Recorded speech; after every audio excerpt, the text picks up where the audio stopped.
Assalamualaikum warahmatullahi wabarakatuh. Perkenalkan, nama saya Kanas Taat Sauri, kelas 1A5, NIM 23040118. Saya di sini akan menjelaskan jawaban dari pertanyaan nomor 2 dan 4.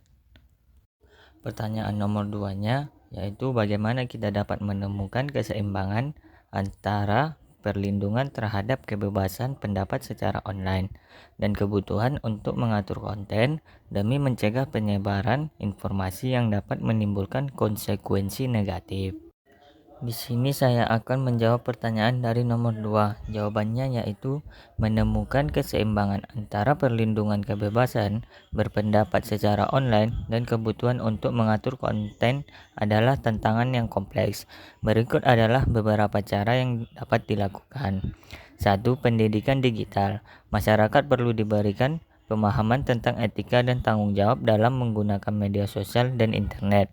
Ini termasuk bagaimana cara berkomunikasi dengan baik dan benar, serta bagaimana cara menverifikasi informasi sebelum membagikannya. 2. Regulasi yang jelas. Undang-undang dan regulasi harus jelas dan tidak multi tafsir. Hal ini penting untuk mencegah penyalahgunaan hukum yang dapat membatasi kebebasan berpendapat. Selain itu, hukuman yang diberikan harus sebanding dengan pelanggaran yang dilakukan. Misalnya dalam konteks Indonesia, Undang-Undang ITE dan KUHP dapat menjadi acuan. 3. Transparansi dari platform media sosial. Platform media sosial harus transparan dalam kebijakan dan algoritma mereka. Mereka juga harus aktif dalam memerangi hoaks dan disinformasi, serta memberikan pengguna opsi untuk melaporkan konten yang meresahkan. 4.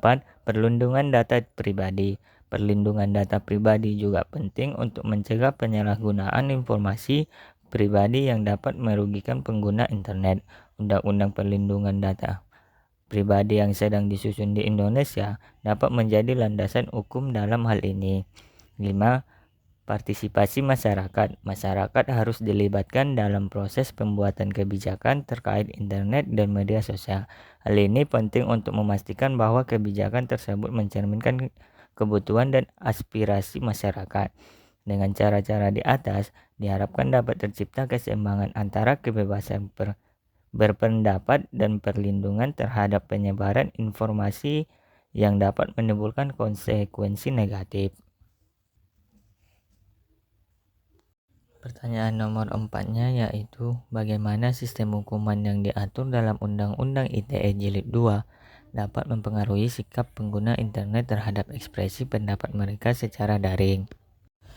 Di sini saya akan menjelaskan jawaban dari pertanyaan nomor 4, yaitu Undang-Undang ITE atau Informasi dan Transaksi Elektronik Jilid 2 di Indonesia memiliki beberapa pasal yang secara langsung dapat mempengaruhi sikap pengguna internet terhadap ekspresi pendapat mereka secara daring. Pertama, pasal 27 ayat 3 yang mengatur tentang penghinaan dan pencemaran nama baik melalui media elektronik. Pasal ini dapat membuat pengguna internet berpikir dua kali sebelum mengekspresikan pendapat mereka yang mungkin dapat dianggap menghina atau mencemarkan nama baik orang lain. Kedua, pasal 28 ayat 2 yang mengatur tentang penyebaran berita bohong atau hoaks. Pasal ini mendorong pengguna internet untuk lebih berhati-hati dalam menyebarkan informasi atau pendapat yang belum tentu kebenarannya. Ketiga, pasal 29 yang mengatur tentang ancaman kekerasan atau menakut-nakuti yang dapat menimbulkan rasa takut pada orang lain atau kelompok tertentu. Pasal ini dapat membatasi ekspresi pendapat yang berpotensi menimbulkan ancaman atau rasa takut. Namun, perlu diingat bahwa kebebasan berekspresi adalah hak asasi manusia yang dijamin oleh konstitusi. Oleh karena itu, meskipun Undang-Undang ITE memiliki pasal-pasal yang dapat membatasi ekspresi pendapat, pengguna internet harus tetap dilakukan dengan bijak dan bertanggung jawab. Menurut Wijono Projodikoro, sebagaimana dikutip dalam tulisan Cinta Agustina yang berjudul Meninjau Ulang Tindakan Pidana Pencemaran Nama Baik sebagai Pembatas Kebebasan Berekspresi, Rekomendasi untuk revisi KUHP dan UU ITE pada buku Kebebasan Berekspresi di Indonesia, Hukum Dinamika Masalah dan Tantangannya. Hal 123 bahwa pernyataan yang dikeluarkan orang untuk menghina sangat tergantung kepada pemilihan kata dan cara penyampaian serta perasaan subjektif orang yang dihina terkait dengan rasa harga diri. Bentuk objektif dari menghina adalah bila pernyataan itu menyerang nama baik orang lain karena akan diukur sejauh mana nama baik seseorang menurun karena penghinaan tersebut. Namun bila terkait dengan kehormatan orang lain, maka delik penghinaan menjadi subjektif. Terkait dengan rasa yang bersifat subjektif, oleh karenanya tidak mengherankan bahwa untuk pembuktian delik penghinaan dibutuhkan unsur tujuan untuk menghina. Sintah juga berpendapat dalam buku yang sama atau hal 124 jika dikaitkan dengan doktrin hukum pidana bahwa perumusan delik harus jelas atau lex certa dan ketat atau lex stricta di samping tertulis atau lex scripta, maka berbagai delik dalam KUHP tentang defamasi atau pencemaran nama baik memenuhi persyaratan ini. Prinsip ini sesungguhnya juga merupakan pengejawantahan dari asas legalitas dalam hukum pidana.